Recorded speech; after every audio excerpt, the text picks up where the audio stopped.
Hello hello hello hello hello hello.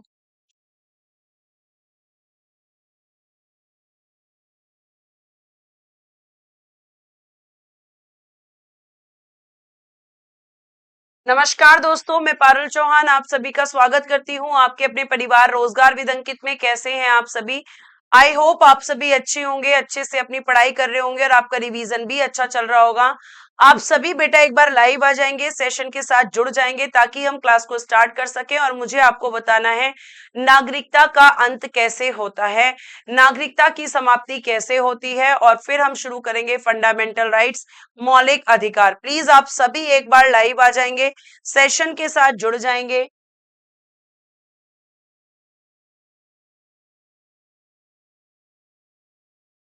ठीक है, जल्दी से लाइव आ जाइए। अन्नू, उसके बाद में अनु, अंजू, शुक्या, बहुत बढ़िया, बहुत सही, बहुत बढ़िया। संकेत, ऋषा, धनंजय, राहुल, सभी को मेरी तरफ से गुड इवनिंग, नमस्ते, राधे राधे, राम राम, राम राम प्यारे प्यारे बच्चों। जल्दी से लाइव आ जाइए। निरोज, कृष्णा, प्रशांत, लक्ष्मी, सुशील कुमार, सभी को मेरी तरफ से गुड इवनिंग, नमस्ते, राधे राधे, राम राम प्यारे प्यारे बच्चों। स्टार्ट करते हैं क्लास को। और मैं आपको बता रही थी कि नागरिकता का अंत कैसे होता है, नागरिकता का अंत कैसे होता है ये मैं आपको बता रही थी। नागरिकता का अंत, ठीक है, किसी भारतीय नागरिक की नागरिकता का अंत निम्न में से 3 प्रकार से होता है। अगर किसी इंडियन सिटीजन की जो नागरिकता है उसे खत्म करना है तो आपके सरकार के पास या फिर और कौन कौन से कारण होते हैं जिसकी वजह से भारतीय नागरिकता का अंत होता है।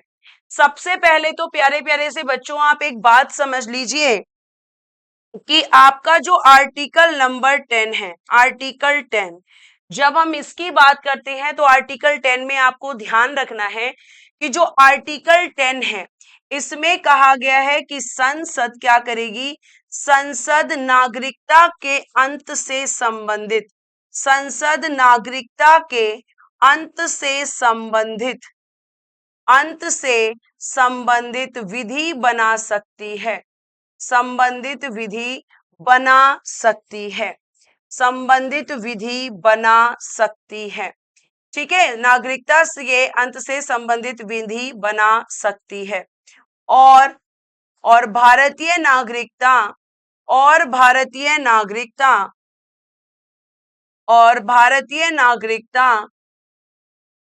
और भारतीय नागरिकता, ठीक है, और भारतीय नागरिकता संसदीय, एक मिनट, और भारतीय नागरिकता संसदीय विधि से, संसदीय विधि से ही, संसदीय विधि से ही ली जा सकती है, से ही ली जा सकती है, ली जा सकती है, अन्य प्रकार से नहीं, ली जा सकती है, अन्य प्रकार से नहीं, अन्य प्रकार से नहीं। क्लियर है? से ली जा सकती है, अन्य प्रकार से नहीं। तो आपकी भारतीय नागरिकता का अंत कैसे होगा? संसद जो विधि बनाएगी उसके अनुसार होगा। और संसद विधि किस आर्टिकल में बनाती है? आर्टिकल 10 में। यह आपको ध्यान रखना है, ठीक है, ये आपको ध्यान रखना है। चलिए जल्दी से आप सभी जो है क्लास में जुड़ जाएंगे। ठीक है, आपको पता होना चाहिए कि आपकी जो संसदीय विधि है वो संसदीय विधि किससे संबंधित बनाएगी? नागरिकता को खत्म करने से संबंधित। और जो विधि बनेगी प्यारे बच्चे, उस विधि के अनुसार ही आपकी नागरिकता का अंत हो सकता है, किसी और प्रकार से नहीं। तो संसद ने ये जो विधि बनाई है ये कौन कौन सी विधि है, हम इसके बारे में आज बात करेंगे। जल्दी से आप सभी लाइव आ जाएंगे, बहुत बढ़िया। ठीक है, तो देखिए यहाँ पर अगर मैं आपसे बात करती हूँ प्यारे बच्चों, तो देखो नागरिकता के अंत के लिए संसद ने कहा है किसी अन्य देश की नागरिकता ग्रहण करने पर।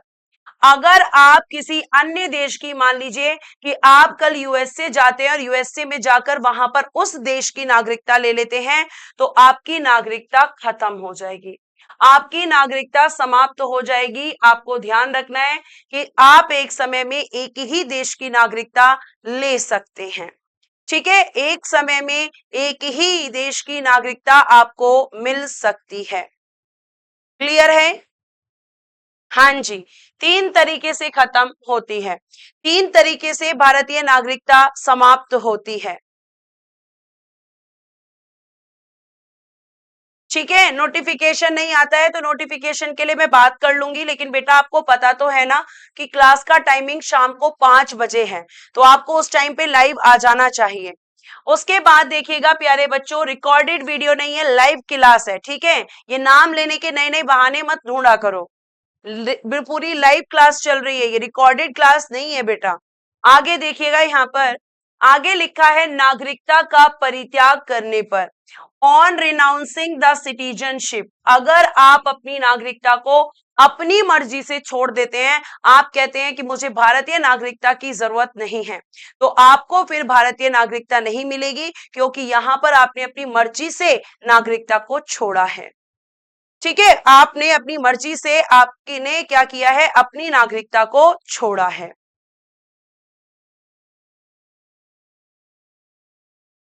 चलिए आगे देखिएगा, सरकार द्वारा नागरिकता से वंचित करने पर, on being deprived of citizenship by the government, जब सरकार भारतीय नागरिकता का अंत कर देती है, जब सरकार के द्वारा भारतीय नागरिकता का अंत किया जाता है, तो वो कौन से कारण होते हैं कि भारत की सरकार आपकी इंडियन सिटीजनशिप, आपकी नागरिकता को खत्म कर सकती है?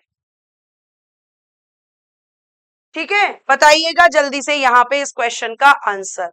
तो अगर हम बात करते हैं प्यारे बच्चों, तो मैंने आपसे पूछा है कि भारत सरकार कब यहाँ पे आपकी नागरिकता को अंत कर सकती है, कब उसका अंत हो सकता है। तो प्यारे प्यारे बच्चों, भारतीय नागरिकता का अंत देखना, कैसे कैसे सरकार करती है, कौन से कारण से सरकार करती है। पहला देखो, भारत सरकार निम्न में से किसी भी आधार पर किसी व्यक्ति को भारतीय नागरिकता से वंचित कर सकती है।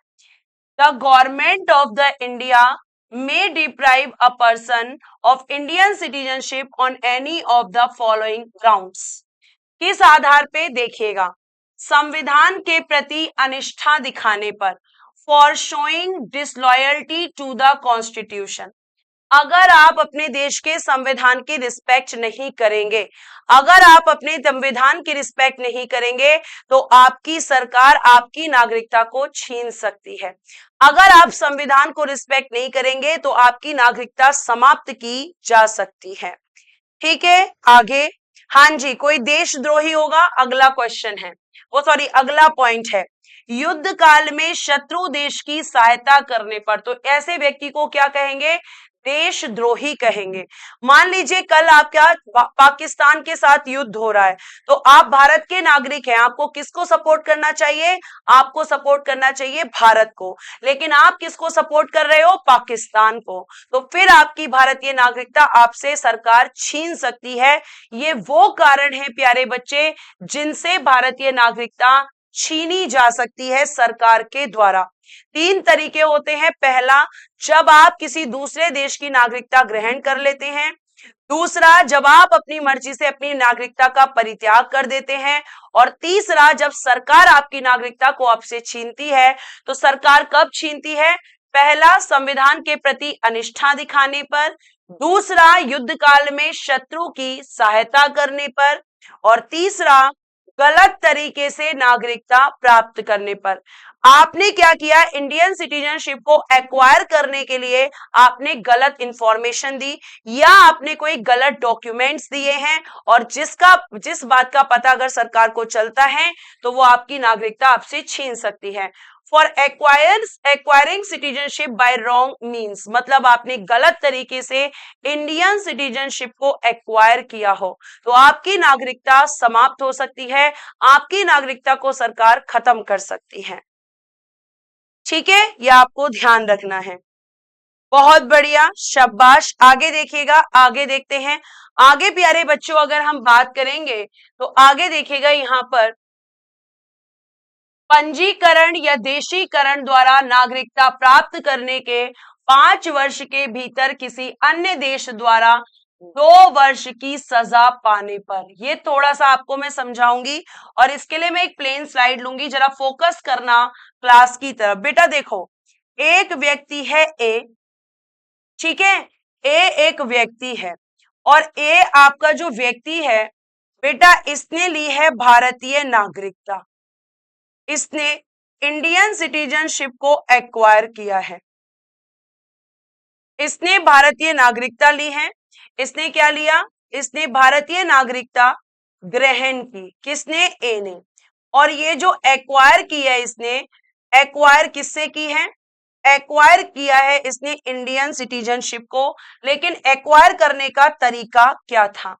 तो देखो, एक्वायर करने का तरीका बेटा, चाहे इसका पंजीकरण हो, दोनों की बात कर रही हूं मैं, पंजीकरण से कर सकता था, तो इसने पंजीकरण से किया हो, चाहे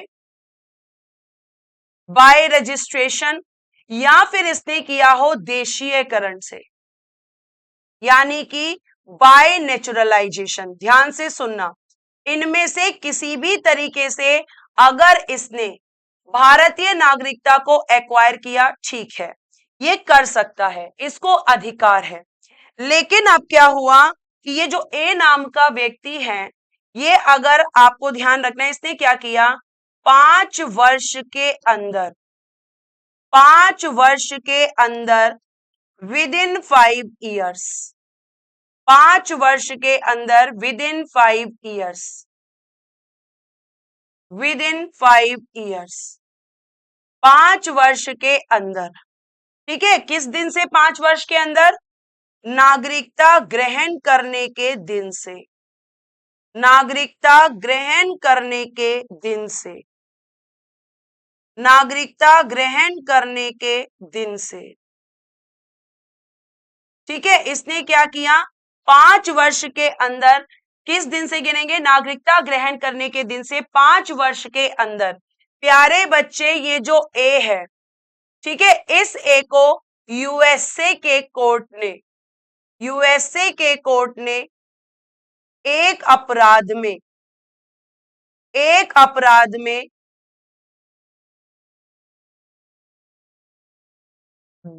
एक अपराध में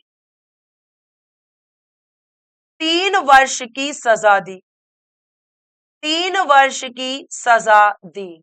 तो प्यारे बच्चों ध्यान रखना, इस कंडीशन में भारतीय नागरिकता समाप्त, भारतीय नागरिकता सरकार समाप्त कर देगी, क्योंकि 5 वर्ष के अंदर अंदर उसका एक ऐसा क्राइम सामने आया जिसमें उसे 2 वर्ष से ज्यादा की सजा मिली है, जिससे उसे 2 वर्ष से ज्यादा की सजा मिली है।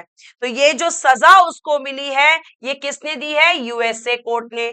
लेकिन अगर आप मुझसे पूछने लगे कि मैम, अगर ये सजा उसे इंडियन कोर्ट ने दी होती, भारतीय न्यायालय ने दी होती, और जो उसका अपराध होता वो भारत में होता, तो क्या होता? तो फिर भारतीय नागरिकता खत्म नहीं होती। किसी दूसरे देश में अगर उसको एक्वायर करने के बाद सिटीजनशिप और दूसरे देश में सजा मिलती है, तो उसकी नागरिकता खत्म हो जाएगी। अगर मैम 5 साल के बाद पता चलता, तो फिर सिटीजनशिप खत्म नहीं होती। 5 साल के बाद पता चलेगा तो भी सिटीजनशिप खत्म नहीं होगी।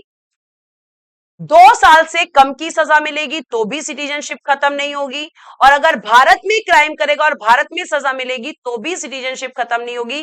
केवल खत्म होगी अगर उसे बाहर किसी देश में 5 वर्ष के अंदर अंदर पता चलता है कि बाहर किसी कोर्ट ने उसको 2 वर्ष से ज्यादा की सजा दी है। तो अगर उसने ये आपका जो सिटीजनशिप है रजिस्ट्रेशन या नेचुरलाइजेशन के थ्रू लिया था, तो उसकी सिटीजनशिप भारत सरकार को खत्म करने का अधिकार है।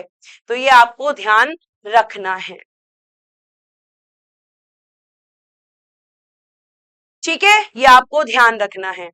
सौरभ, ये आपके फोकस की बात है, आपके इंटरेस्ट की बात है इसमें, क्योंकि मेरा पढ़ाने का तरीका वही रहता है। उसमें मैं क्या कर सकती हूं? मैम यूएसए या अदर कंट्री? बेटा यूएसए केवल एक एग्जाम्पल है, एग्जाम्पल है यूएसए प्यारे बच्चे, यूएसए केवल और केवल एक एग्जाम्पल है। ठीक है, ये केवल और केवल एक उदाहरण है। कोई दूसरी कंट्री, चाइना हो सकता है, ब्रिटेन हो सकता है, किसी अदर कंट्री में अगर मिलती है तो भारतीय नागरिकता खत्म हो जाएगी 5 साल के अंदर अंदर। ठीक है, अब देखिएगा यहां पर अगर हम बात करते हैं तो ये लिखा हुआ है शॉर्ट में इंग्लिश में। ठीक है, आगे देखिएगा, किसी भारतीय स्त्री द्वारा विदेशी पुरुष से विवाह करने पर और लगातार 7 वर्ष तक भारत के बाहर रहने पर, ये दोनों कंडीशन किस पे फुलफिल होंगी? जैसे इसका एग्जाम्पल है प्यारे बच्चों प्रियंका चोपड़ा। ध्यान से सुनना, प्रियंका चोपड़ा की शादी कहां हुई है? यूएसए में। अब उन्होंने किससे शादी की है? निक जॉन्स से, जो कि यूएसए के नागरिक हैं। तो प्रियंका चोपड़ा ने शादी कर ली, सिर्फ इस वजह से नागरिकता खत्म नहीं होगी। लेकिन अगर प्यारे बच्चों वो 7 वर्ष तक भारत के बाहर रहेंगी लगातार, तो उनकी नागरिकता खत्म हो जाएगी। और अगर हम मेल की बात करें तो मेल के लिए, यहां पर मेल के लिए भी होता है कि अगर कोई मेल है और ये भी 7 वर्ष तक भारत के बाहर रहता है, तक भारत के बाहर, तो ये मान लिया जाता है कि उसने उसी देश की नागरिकता को ले लिया है और उसकी नागरिकता को, भारतीय नागरिकता को खत्म कर दिया जाता है। तो आपकी नागरिकता को प्यारे प्यारे बच्चों, आपकी नागरिकता को कब कब खत्म किया जाता है, ये मैंने आपको समझाया। ठीक है, हम्म, चलो बहुत बढ़िया। अनुज कुमार जी अभी बताऊंगी, थोड़ा पेशेंस रखें। आप लोगों के अंदर भाई पेशेंस नहीं है बिल्कुल भी, आगे आगे भागते रहते हो, जो मैं बता रही हूं उस पर फोकस नहीं है, जो मैंने नहीं बताया पूरा फोकस उस पर, और फिर कहते हो कि मैम समझ में नहीं आ रहा। आप अपने दिमाग को 2 जगह बांट कर रखते हो बेटा हमेशा, और ऐसे समझ में आना बहुत मुश्किल है। ठीक है, तो मैंने आज आपको अभी क्या क्या बताया कि भारतीय नागरिकता का कैसे समाप्त हो सकती है। मैंने क्लास की शुरुआत की है कि भारतीय नागरिकता का अंत कैसे हो सकता है, तो मैम 3 प्रकार से हो सकता है। किसी अन्य देश की नागरिकता ग्रहण करने पर, नागरिकता का परित्याग करने पर, और सरकार द्वारा नागरिकता से वंचित करने पर। सरकार कब कब भारतीय नागरिकता को समाप्त करती है? सरकार कब कब करती है?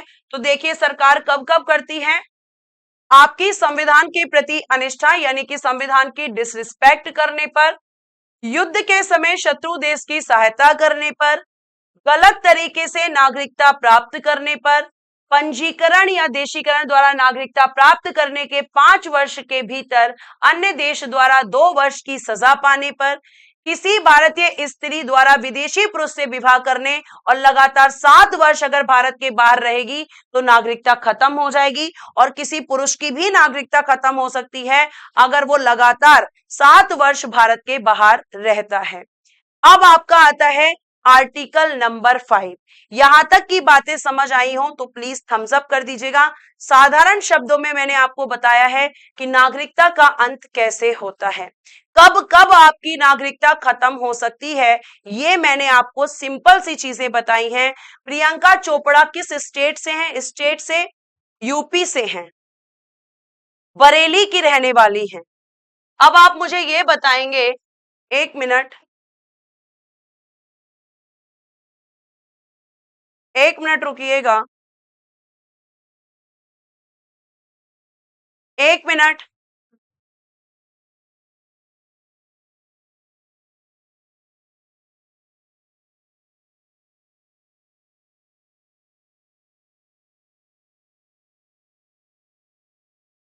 ये ये help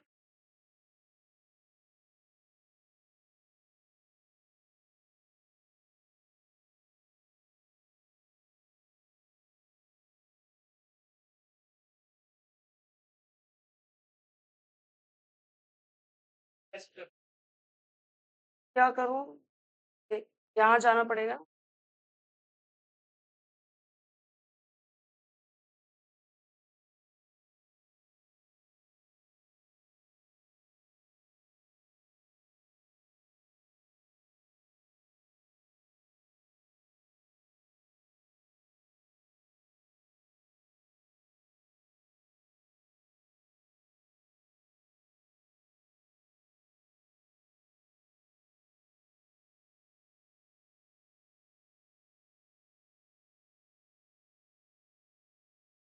hmm,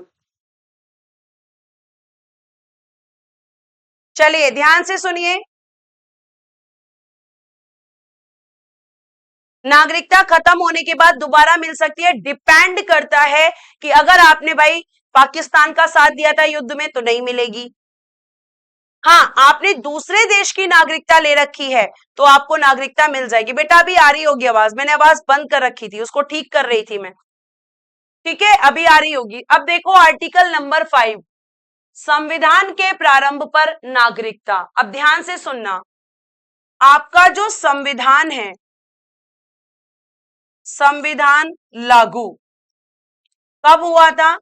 execute the constitution, execute the constitution कब लागू हुआ था ये? 26 जनवरी 1950। ठीक है, इस दिन लागू हुआ था। तो प्यारे बच्चे इस दिन भारतीय नागरिकता, इस दिन भारतीय नागरिकता कैसे दी जाएगी, कैसे दी जाएगी, आर्टिकल 5 बताता है। इस दिन से नागरिकता, ऐसे लिखना, इस दिन से भारतीय नागरिकता कैसे दी जाएगी, आर्टिकल 5 बताता है। मैंने हाथ से भी लिख दिया है और इंग्लिश में लिखा हुआ है, commencement of the constitution, citizenship at the commencement of the constitution. जिस दिन आपका संविधान लागू हुआ उस दिन ये प्रावधान किया गया आर्टिकल 5 में कि भारतीय नागरिकता कैसे दी जाएगी, क्योंकि एक्ट तो 1955 में बना था। उससे पहले भारतीय नागरिकता कैसे दी जाती थी ये कौन बताएगा? आर्टिकल 5।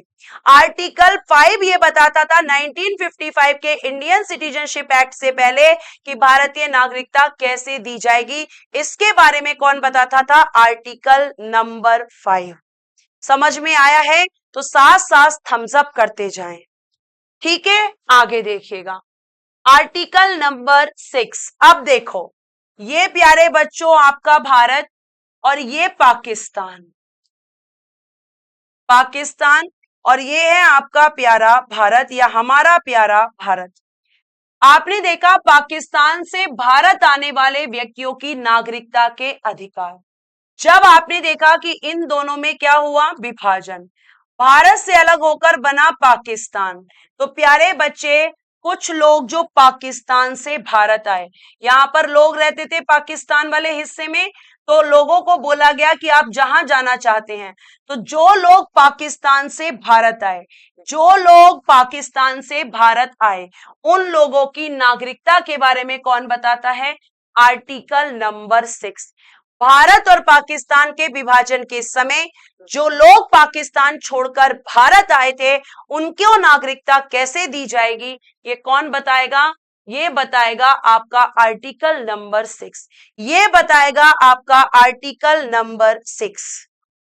बहुत बढ़िया। आर्टिकल 6 के बारे में रितु हुडा ने लिखा हुआ है।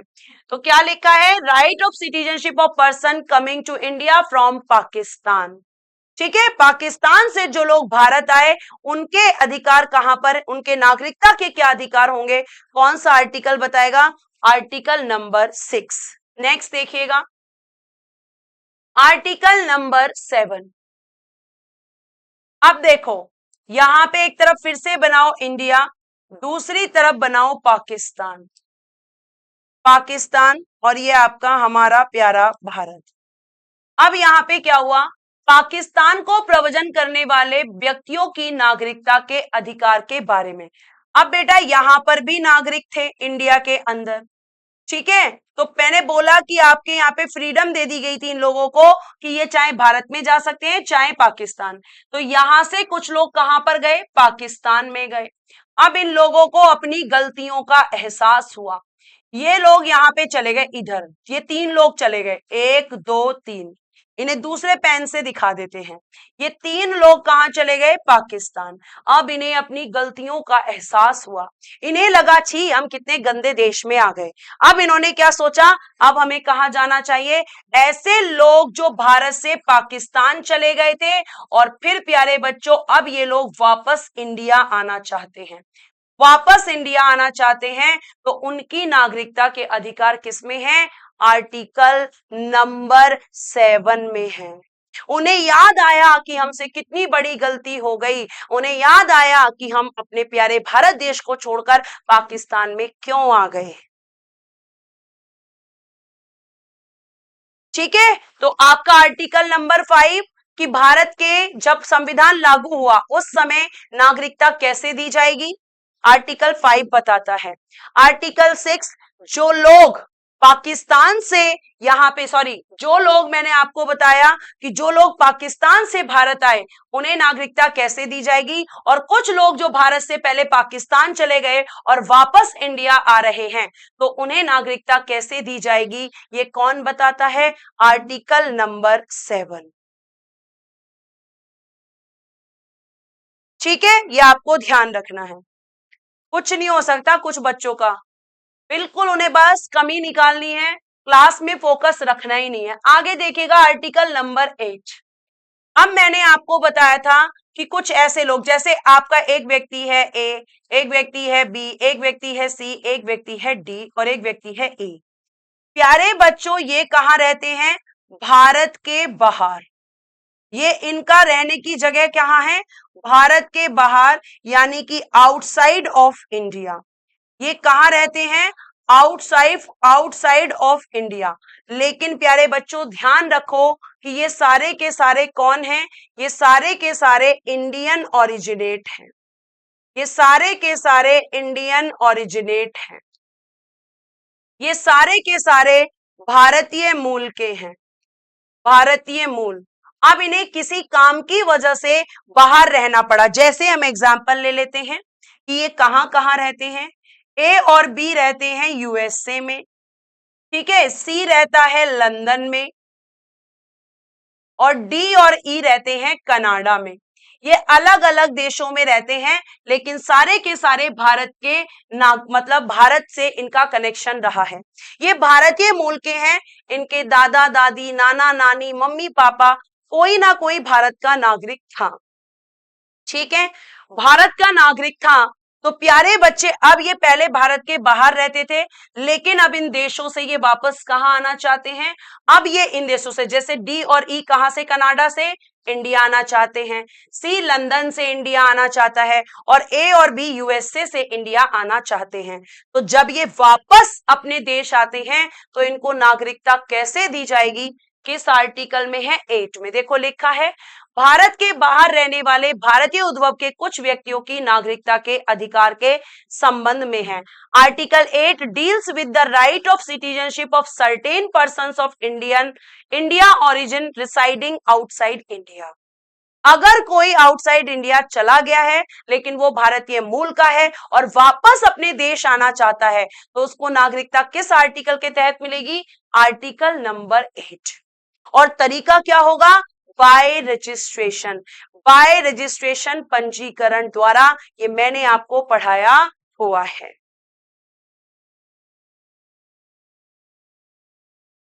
ठीक है, आगे देखिएगा नेक्स्ट आर्टिकल नंबर 9। बहुत इजी है। मान लो एक व्यक्ति है ए और ये ए नाम का व्यक्ति भारतीय नागरिक है। ध्यान से सुनना, भारतीय नागरिक, कुछ भी रटवा नहीं रही हूं, समझा रही हूं, अगर आप अच्छे से पढ़ेंगे तो। इंडियन सिटीजन, ए नाम का एक व्यक्ति है जो भारत का नागरिक है लेकिन प्यारे बच्चे इस ए की जॉब लग जाती है कहां पर? हम ले लेते हैं यूएसए में। ये जॉब लग गई, यूएसए चला गया और इसने क्या किया? यूएसए की नागरिकता ले ली। यूएसए की नागरिकता, ठीक है, यूएसए की नागरिकता ले ली।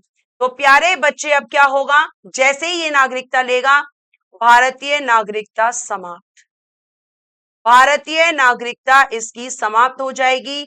इंडियन सिटीजनशिप प्यारे बच्चों इसकी खत्म हो जाएगी।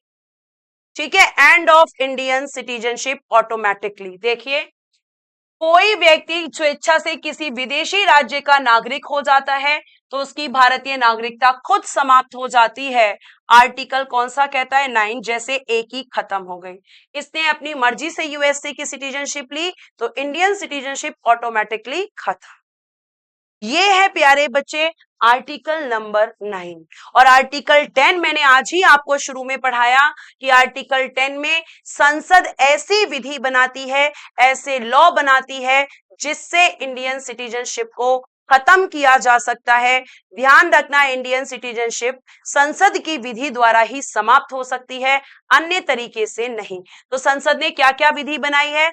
पहला बोल दिया कि अगर आप किसी दूसरे देश की नागरिकता लोगे तो आपकी नागरिकता खत्म। दूसरा कानून उसने बनाया कि आप अपनी मर्जी से नागरिकता को त्याग दोगे तो भी आपकी नागरिकता खत्म। और तीसरा बताया कि सरकार भी आपकी नागरिकता का अंत कर सकती है, और सरकार कब कब करेगी ये सब उसने किसके थ्रू बताया? Article 10। According to article 10 the citizenship of a person can be taken only by a parliamentary law and under the provision of the law and in no other way। ठीक है, किसी व्यक्ति की नागरिकता विधि के उपबंधों के अधीन सिर्फ संसदीय विधि द्वारा ही ली जा सकेगी, किसी अन्य प्रकार से नहीं। यानी आपकी आर्टिकल 10 बताता है कि नागरिकता का अंत कैसे होगा। ठीक है, यहां पर आपको ध्यान रखना है। तो आपको कुछ बच्चे पूछे सारे आर्टिकल पढ़ने होंगे। बेटा आर्टिकल नंबर 1 से लेकर 52 तक आपको आर्टिकल्स रटने होंगे, याद करने होंगे, और इसके आगे फिर मैं आपको इंपॉर्टेंट आर्टिकल्स बताऊंगी, आपको वो याद करने होंगे। ध्यान रखिएगा, ठीक है। और अब नागरिकता में एक चीज और पढ़ानी है मुझे जो कि बहुत इंपॉर्टेंट हो जाती है, जरा ध्यान से सुनना। आपने सुना होगा, अगर आप न्यूज सुनते होंगे, CAA 2019 फुल फॉर्म है इसकी सिटीजनशिप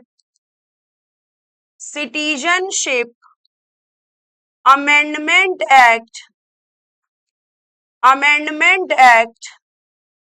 2019। ठीक है, आपका इंडियन सिटीजनशिप अमेंडमेंट एक्ट 2019 यानी कि नागरिकता संशोधन अधिनियम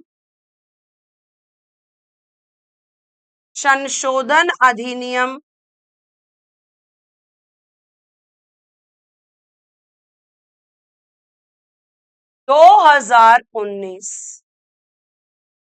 अब बात आती है कि ये जो आपका अधिनियम है, ठीक है, ये जो अधिनियम है ये लागू कब हुआ, एग्जीक्यूट कब हुआ, और आखिर इसमें क्या था?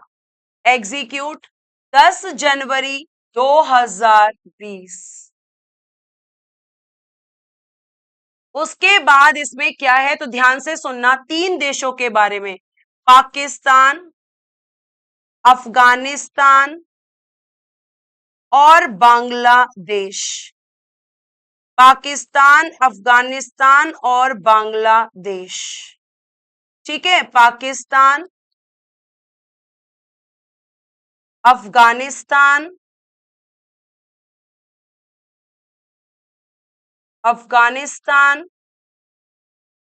और बांग्लादेश। ठीक है, ध्यान से सुनना, इन देशों से अगर कोई व्यक्ति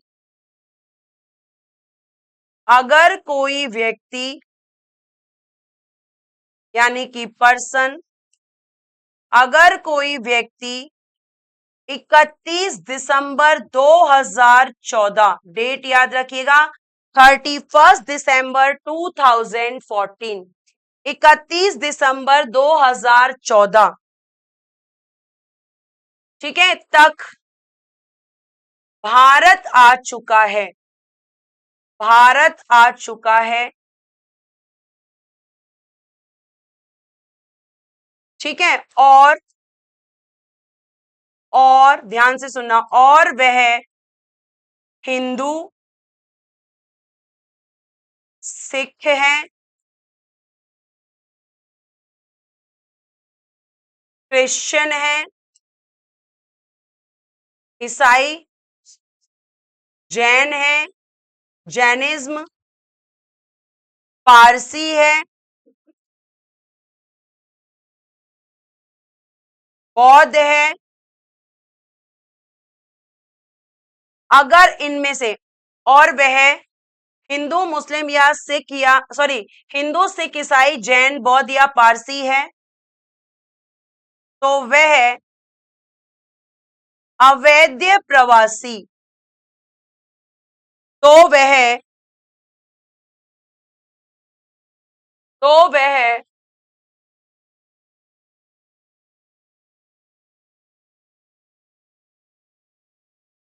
तो वह अवैध प्रवासी, illegal immigrants, illegal immigrants, illegal immigrants नहीं माना जाएगा, नहीं माना जाएगा। अब मैं इसका एक डायग्राम बना के समझाती हूं। जैसे प्यारे प्यारे बच्चों, आपके लिए आपके देश में एक प्रोविजन है, ये है हमारा प्यारा भारत देश। अब एक व्यक्ति है ए, एक व्यक्ति है बी, एक व्यक्ति है सी। ये प्यारे बच्चों पाकिस्तान से आया है और इसका रिलीजन है हिंदू। ये किस धर्म से है? हिंदू। ये बी है, ये आपका अफगानिस्तान से आया है और इसका रिलीजन है मुस्लिम। ध्यान से सुनना, इसका रिलीजन है मुस्लिम। और एक व्यक्ति है सी, जो कि प्यारे बच्चे बांग्लादेश से आया है और इसका रिलीजन है, हम कह सकते हैं जैन।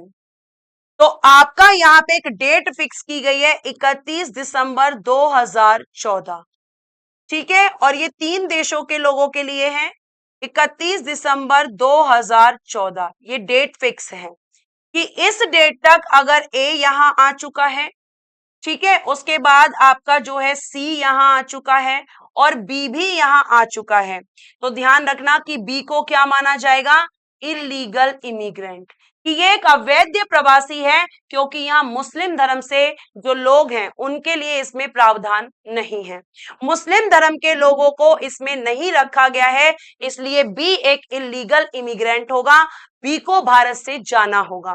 लेकिन जो ए है और जो आपका सी है, ये दोनों मुस्लिम कम्युनिटी से नहीं है, बल्कि एक हिंदू है, एक जैन है, तो ये आपके इलीगल इमिग्रेंट्स नहीं होंगे, मतलब उन्हें भारतीय नागरिकता मिल सकती है, सी को नहीं मिल सकती।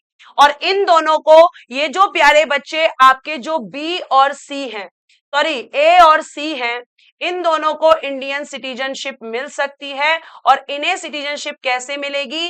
देशीयकरण द्वारा, बाय नेचुरलाइजेशन इन्हें प्यारे बच्चे सिटीजनशिप मिल जाएगी, ये आपको ध्यान रखना है। लेकिन अगर ये मुस्लिम कम्युनिटी से होंगे तो इन्हें सिटीजनशिप नहीं मिलेगी। और इसमें ध्यान रखना कि इन लोगों के लिए जो नेचुरलाइजेशन है, उसमें केवल इनके लिए शर्त है 5 वर्ष भारत में निवास। वैसे कितना होता है? 11 वर्ष। लेकिन इन देशों से आने वाले, ये जो 3 देश हैं, इन देशों से आने वाले अगर कोई व्यक्ति हिंदू, सिख, ईसाई, जैन, पारसी और बौद्ध हैं, तो उन्हें केवल 5 वर्ष भारत में रहना होगा और 11 वर्ष बाकी लोगों के लिए है जो बाकी देशों से आएंगे।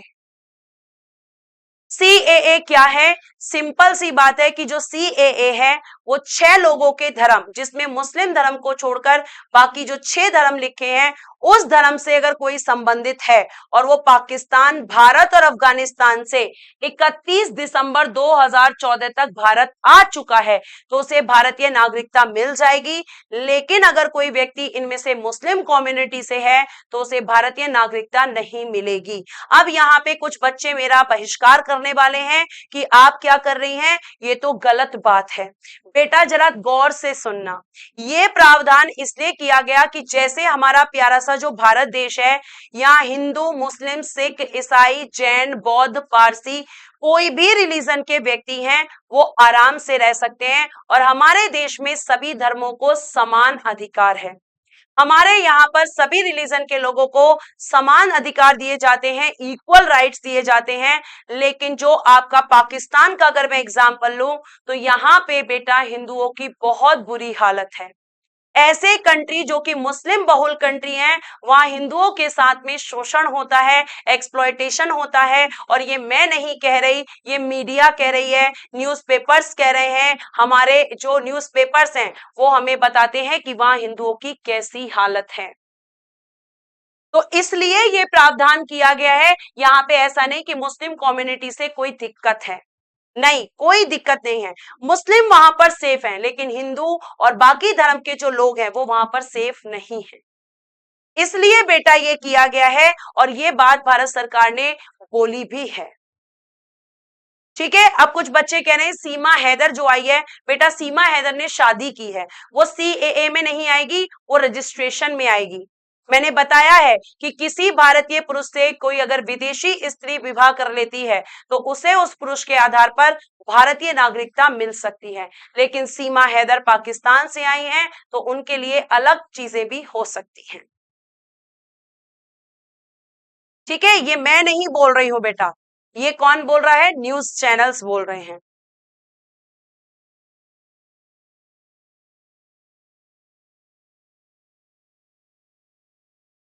ठीक है, आगे।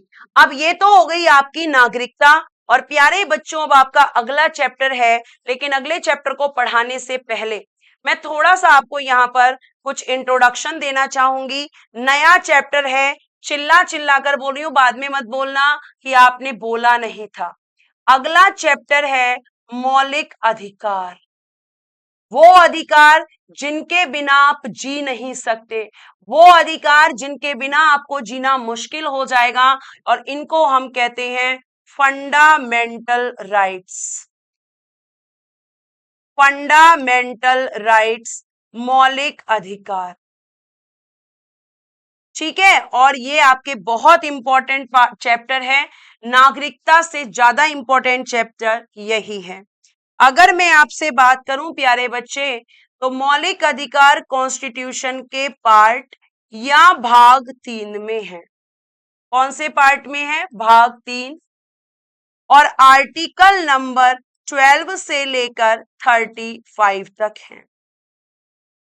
ठीक है, और प्यारे बच्चे इन्हें कहां से लिया गया है, तो आप कहेंगे USA से लिया गया है, USA से लिया गया है। टेकन फ्रॉम USA, क्या लिखोगे, taken from USA, taken from USA से लिया गया है। हमने अपने संविधान में मौलिक अधिकारों को कहां से लिया है मैम, हमने लिया है अमेरिका से। क्यों लिया अमेरिका से, जरा ध्यान से सुनना, अमेरिका से ही क्यों लिया। और मैं आपको एक और चीज यहाँ पे बताना चाहूंगी कि मौलिक अधिकारों को मैग्ना कार्टा भी कहा जाता है। मैग्ना कार्टा, ये बेटा क्वेश्चन आता है एग्जाम में कि कॉन्स्टिट्यूशन के किस पार्ट को मैग्ना कार्टा कहा जाता है, तो पार्ट नंबर 3 को। आपके जो फंडामेंटल राइट्स हैं विश्व में, विश्व यानी कि वर्ल्ड की बात कर रही हूं मैं, विश्व में सबसे पहले, विश्व में सबसे पहले 1215 1215 AD या ईस्वी में ब्रिटेन के नागरिकों को दिए गए, ब्रिटेन के नागरिकों को दिए गए, ब्रिटेन के नागरिकों को दिए गए। तो मैम जब ब्रिटेन में सबसे पहले ये दिए गए तो हमने इन्हें ब्रिटेन से क्यों नहीं लिया, बेटा ये ब्रिटेन के नागरिकों को दिए तो गए, मैं ये चीज नहीं कह रही कि नहीं दिए गए, लेकिन मैं आपको बता दूं, एक मिनट, लेकिन मैं आपको बता दूं कि ये जो ब्रिटेन में दिए गए थे, ये ब्रिटेन में एक दस्तावेज से दिए गए थे। किससे दिए गए थे? एक डॉक्यूमेंट में दिए गए थे, एक दस्तावेज में दिए गए थे। मतलब ब्रिटेन के संविधान में इन्हें नहीं रखा गया था, इन्हें केवल क्या किया गया कि वहां के लोग गए राजा के पास, ब्रिटेन के, और ब्रिटेन के लोगों ने कहा कि राजा, हम आपके लिए इतना काम करते हैं, हम आपके साथ हमेशा खड़े रहते हैं, लेकिन आप क्या कर रहे हो, आप हमें उसके बदले कुछ नहीं दे रहे, हमें आपसे उसके बदले कुछ चाहिए। तो राजा ने कहा ठीक है नागरिकों, हम आपको अधिकार देते हैं। तो उन्होंने एक पेपर लिया और उस पर अधिकारों को लिख दिया।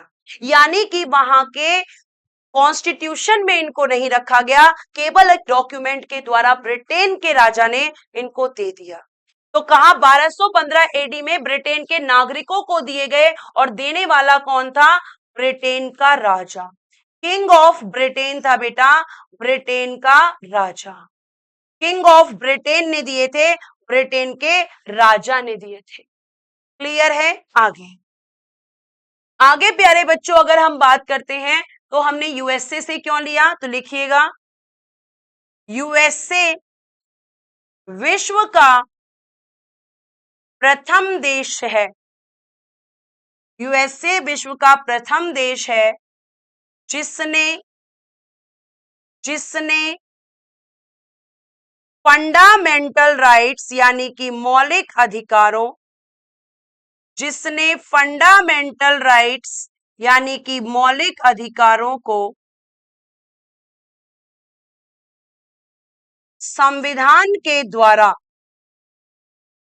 संविधान के द्वारा, जो यूएसए का संविधान है, संविधान के द्वारा, ठीक है, by the constitution, by the constitution, संविधान के द्वारा अपने नागरिकों को दिया, अपने नागरिकों को दिया, अपने नागरिकों को दिया। तो प्यारे बच्चे, विश्व में या वर्ल्ड में फर्स्ट आपका ऐसा कॉन्स्टिट्यूशन यूएसए का कॉन्स्टिट्यूशन था जिसने फंडामेंटल राइट्स को अपने कॉन्स्टिट्यूशन में रखा। और इसलिए हमने इन्हें कहां से लिया? यूएसए से। ब्रिटेन में दिए तो गए, लेकिन ब्रिटेन में कॉन्स्टिट्यूशन में नहीं थे, तो हमने कहां से लिया? यूएसए से। और प्यारे बच्चों ध्यान रखना कि जो यूएसए है, ठीक है, जो यूएसए है, यहां पर फंडामेंटल राइट्स को क्या कहते हैं? यूएसए में कहते हैं बिल ऑफ राइट्स। यूएसए में इन्हें क्या कहते हैं? बिल ऑफ राइट्स कहते हैं। इंडिया में क्या कहते हैं? Fundamental rights. और ब्रिटेन में किस नाम से दिए गए थे? Magna carta.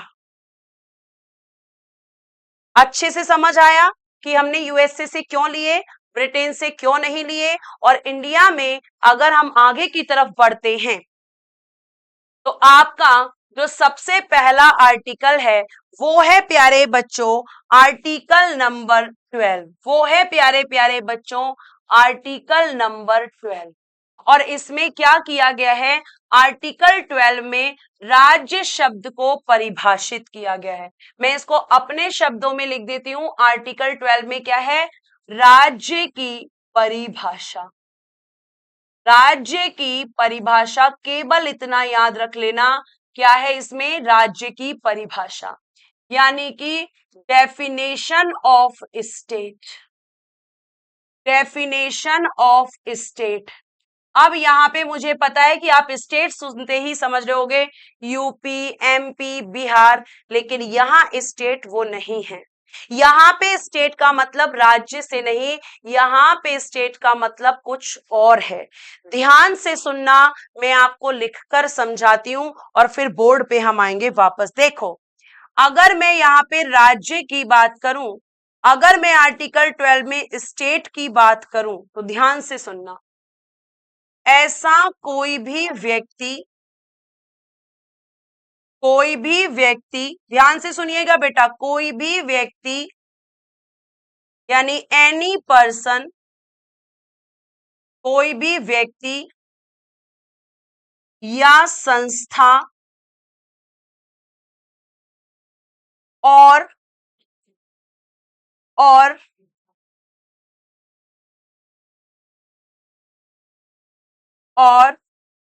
ऑर्गेनाइजेशन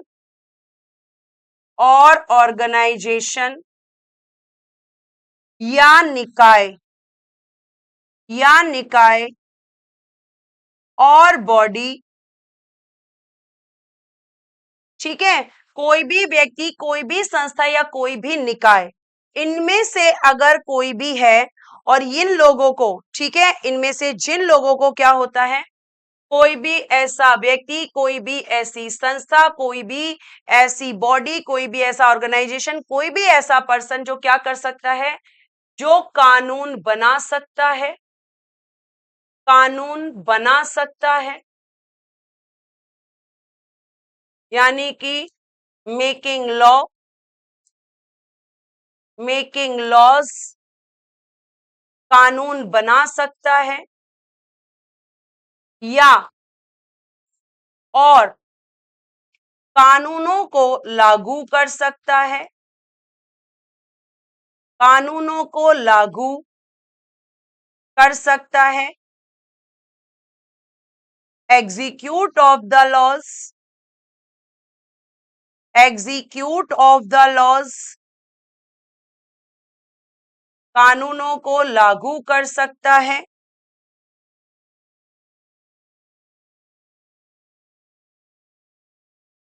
ठीक है, या और आदेश यानी कि ऑर्डर दे सकता है, ऑर्डर दे सकता है, उन सबको, इन सबको मिलाकर हम क्या कहेंगे, स्टेट, इन सबको मिलाकर हम कहेंगे राज्य। मैम एग्जाम्पल है, बिल्कुल है, एग्जाम्पल देखना, पार्लियामेंट यानी कि संसद, एग्जाम्पल देखना दूसरा, विधानमंडल, लेजिस्लेचर, ये दोनों क्या करते हैं, कानून बनाते हैं, ये राज्य में आएंगे। उसके बाद केंद्र सरकार, सेंट्रल गवर्नमेंट, राज्य सरकार, स्टेट गवर्नमेंट,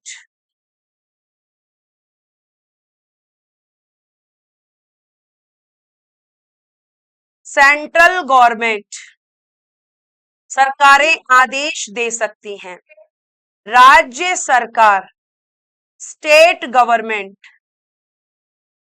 ठीक है, और कौन आ सकता है, और मैम यूपीएससी आ सकता है, एसएससी आ सकता है, यूपी बोर्ड आ सकता है, सीबीएसई बोर्ड आ सकता है, ठीक है, यूनिवर्सिटी आ सकती हैं, यानी कि विश्वविद्यालय, यूनिवर्सिटी आ सकती है मैम, यूजीसी आ सकता है मैम, नीट आ सकता है मैम, एक्सेट्रा। कोई भी ऐसा व्यक्ति, कोई भी ऐसी संस्था, कोई भी ऐसा आपका ऑर्गेनाइजेशन या फिर कोई भी ऐसी बॉडी जो कानून बनाती है या आदेश देती है या कानूनों को लागू करती है और वो हमें मानने पड़ते हैं, वो राज्य होते हैं। अगर कल एसएससी कोई भी चेंज करती है आपके एग्जाम में, आपको मानना पड़ेगा। यूपीएससी यानी कि यूनियन पब्लिक सर्विस कमीशन अगर कल के दिन कोई चेंज करती है, आपको मानना पड़ेगा। अगर यूपी बोर्ड 12th के एग्जामिनेशन में कोई चेंजेस करता है या सिलेबस में कोई चेंज करता है, आपको मानना पड़ेगा। केंद्र सरकार कोई कानून बनाती है, राज्य सरकार कोई कानून बनाती है, आपको मानना पड़ेगा। सरकार अगर कोई आदेश देती है, आपको मानना पड़ेगा। तो आपको ये ध्यान रखना है। निकाय क्या होता है, निकाय आपके होते हैं जैसे कि आपका एनजीओ, ठीक है, ये तो ऑर्गेनाइजेशन हो गया, नॉन गवर्नमेंट ऑर्गेनाइजेशंस। उसके बाद में अगर हम निकाय की बात करते हैं, आपके जो बॉडीज की बात करते हैं, तो ये सब आपकी बॉडी तो है, जैसे संसद हो गई, विधानमंडल हो गया, ठीक है, नीति आयोग हो गया, ये सब क्या है, बॉडीज है। पंचायत हो गई, नगर पालिकाएं हो गई, ये सब किस में आएंगी, डेफिनेशन ऑफ स्टेट में। और प्यारे बच्चे, ये डेफिनेशन ऑफ स्टेट आपकी दो जगह है, दो आर्टिकल में है, एक तो आर्टिकल नंबर 12 और एक आर्टिकल नंबर 36। इन दोनों जगह पर डेफिनेशन ऑफ स्टेट है, इन दोनों जगह पर राज्य की परिभाषा है। आपको समझ आई होगी आई होप। जल्दी से बताएं क्या आपको समझ में आई या नहीं आई। जल्दी से थम्स अप कर दीजिए अगर समझ में आ रहा है। उसके बाद प्यारे बच्चे देखिए यहां पर भी यही लिखा है, भारत की सरकार और संसद आती है, राज्यों की सरकार और विधानमंडल, सभी स्थानीय प्राधिकारी यानी कि नगर पालिका, पंचायत, इस तरह की चीजें, और अदर अथॉरिटीज में सीबीएसई बोर्ड, यूपी बोर्ड, आपका आईसीएसई बोर्ड, आपका नीट हो गया, यूजीसी हो गया, यूनिवर्सिटीज हो गई, ओएनजीसी हो गया, ये सब इसमें आएंगे। बताइए जल्दी से। Thank you so much. ठीक है, बहुत बढ़िया, शाबाश। अच्छा ये बताओ हिंदी की क्लास कितने बजे से है? हिंदी की क्लास कितने बजे से एक बार बता दो जल्दी से। एक बार बता दो बेटा कि हिंदी की क्लास कितने बजे से है। जल्दी से आप बताएंगे मुझे हिंदी की क्लास कितने बजे से है। एक बार बताएंगे जल्दी से। हिंदी की क्लास कितने बजे है? जल्दी बताएंगे हिंदी की क्लास कितने बजे है।